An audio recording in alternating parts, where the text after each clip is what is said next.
So the Cincinnati Bengals had a draft.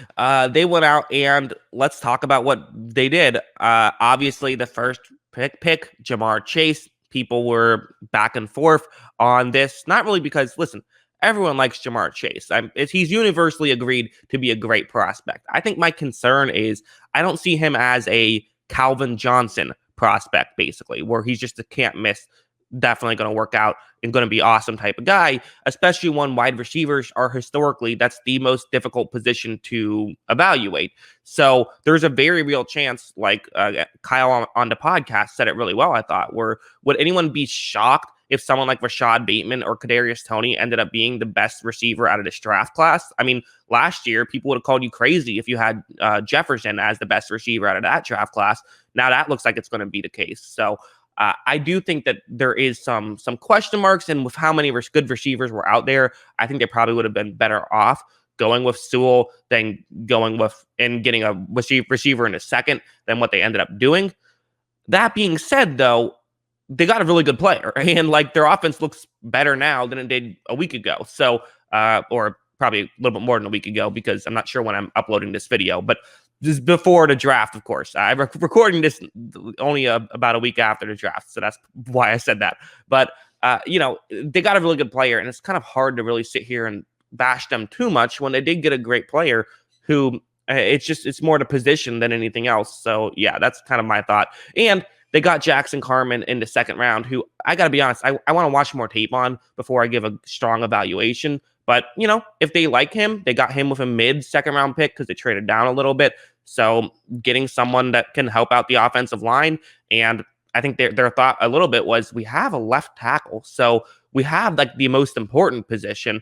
Let's just, obviously Williams has had some injury histories, which is upsetting. But, getting another offensive lineman here and sort of putting a little bit more focus on getting the receiver that Burrow really wants, I don't agree with it, but I do understand the logic behind. Then Cincinnati in rounds 3 and 4 drafted a lot of defensive linemen. So we'll talk about we'll go in order. Joseph Osai, he's kind of the guy where, I was a little bit lower on than most, but I still had as a second round grade. So they're getting him third round, early third round, obviously, only a few picks into the third round, but still, that's good value to me. My concern about him is I'm always concerned about these edge rushers that get a lot of their wins due to speed, because in the NFL, tackles are quicker, tackles have longer arms, and a lot of these sacks don't end up actually being real sacks in the NFL. And there's a difference between being a great college player and a great NFL player. And a lot of times when that what the difference is with edge rushers is speed becomes a little bit less important, power becomes a little bit more important. But in the fourth round, they got Cameron Sample, who seems to be more of that power type guy. So I kind of like how they kind of went both ways. And again, Osai does a lot well, so I don't hate it at all with a third round pick. I probably would have drafted him there, actually. There might have been a couple other guys, but he would have been on my short list at that point. So I wouldn't have drafted him in the second. If it was in the second, I would not like the move. But a little bit further down, good value, much bigger fan of it now because there is potential. And also in the fourth round, Tyler Shelvin, who I'm telling you, this guy is super underrated. You don't see guys who are 350 pounds and have a great first step like Shelvin does. He's someone who I can easily see. I mean, you put him next to DJ Reader on like a third down and 1. Well, guess what? You can't run over the middle. You have to do something else because he is just big, has a first step, and can just clog up stuff. So I think he'll be a starter. I think he'll be really good. I had a first round grade on him, and I think it's silly that he drops all the way to the fourth. I know that there's some character concerns, I guess, but nothing major. Sort of just more of a, I mean, at one point he was weighed like 300 pounds heavier than he typically walks around at. Not 300 pounds. Oh my God, that would be wild. 30 pounds heavier than that. Sometimes I say stuff that I know is not actually true. But yeah, let's move on. In the fourth, they drafted Deontay Smith, who is interesting to me. I'm fascinated in Deontay Smith. So he's someone who I think maybe, again, we're still in the fourth round. They had a lot of fourth round picks, which I kind of like. These picks tend to oftentimes will at least be players who see the NFL field. He's someone who was a 3-year starter, and then he suffered an undisclosed season-ending injury in 2020. I don't know what that is, and the fact that it was never revealed makes me wonder if it was something like serious. And almost because of that wonder, it's possible that he fell even further, just because that's the way your mind works, which means that he might actually be have more value than a 4th-round pick. So again, I like taking flyers on guys in these day 3 picks. That's kind of what this feels like, but I like it. So then in the 5th round, they go out and draft a kicker, which, listen, my whole thing about drafting kickers is, I mean, if you really like the guy, then fine. A great kicker is absolutely worth a 5th-round pick. I think there's no doubt about it. I think that a great kicker has a ton of value, and it's really the most underrated position in football, I would say, because you're literally putting points on the board. Like, I said this when the Tampa Bay Buccaneers selected Roberto Aguayo with a late 2nd-round pick. I said, like, if this works out, it's totally worth it. The issue is just that rookie kickers are such wild cards. I'm just not a fan of getting a rookie kicker to begin with, because it's such a mental sport. Who knows if a guy is going to miss a kick in the NFL, and because there's more pressure now, just completely implode and sucks. I mean, that legitimately happens. So they needed to work it out, and it's more the rookie kicker thing I'm not a huge fan of. I like getting a veteran.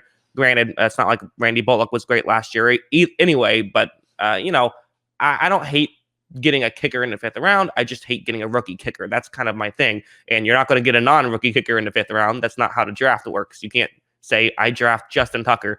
Not exactly how that works. So that's just my thought on it. But again, if it works out, it's totally worth it. So if you feel confident, then I guess I don't hate it as much. But also in the 6th round, they then went and got Trey Hill. They could use a center, I guess. Hopkins, I think, is fine. He's a mediocre starting center. You'll take that. So, maybe this feels like a depth position more than anything else. So then a couple of interesting picks in their last 2 selections. First, they get Chris Evans, he feels like a very much a flyer type, where he was injured in 2018. He was suspended for all of 2019 because of academic issues. So, and then in 2020, he wasn't exactly he didn't do much. So basically, it's a 1-year freshman tape kind of guy that you're drafting here, which is surprising to me, I think. But you know what? Hey, go out and take a flyer on a guy in the 6th round who maybe has higher potential, especially when you're a team like Cincinnati, who's, you're not going to win a Super Bowl this year. So I don't hate the idea at all of taking flyers on guys and trying to, take big swings for the fences. That's kind of what it feels like here. And then Wyatt Hubbard, defensive end from Kansas State. So another edge rusher. They went pretty hard on edge rushers. They ended up with 3 edge rushers in this draft, which is surprising because I didn't think it was a position of need for them too much. Maybe I felt like they could use another guy, but you have Sam Hubbard, which that's where I got the first name from, and Trey Hendrickson. So it's not like they really needed defensive line with DJ Reader. I understand making a pick or 2 there, but they went, 4 defensive linemen when they already had really, I think, 3 locked up. And I know you want to rotate these guys in and out, but a little surprising to me, I thought. But at the same time, like, again, if you like the player, it's round 7, just get the best player. So that's probably really what it came down to. So yeah, as a whole for the Bengals, it's not what I would have done, but I also think they got better. So again, in the draft, most teams get better. I get it. It's just not what I would have done with the number 5 overall pick. But if Jamar Chase ends up being like a top of the league, top 5 wide receiver for years and years to come, then it looks a lot better. So we'll have to wait and see. But there's a lot to like about this draft as well. So that's what I think. What do you guys think? Let me know in the comments below. Always love hearing from you. And of course, as always, thanks for watching.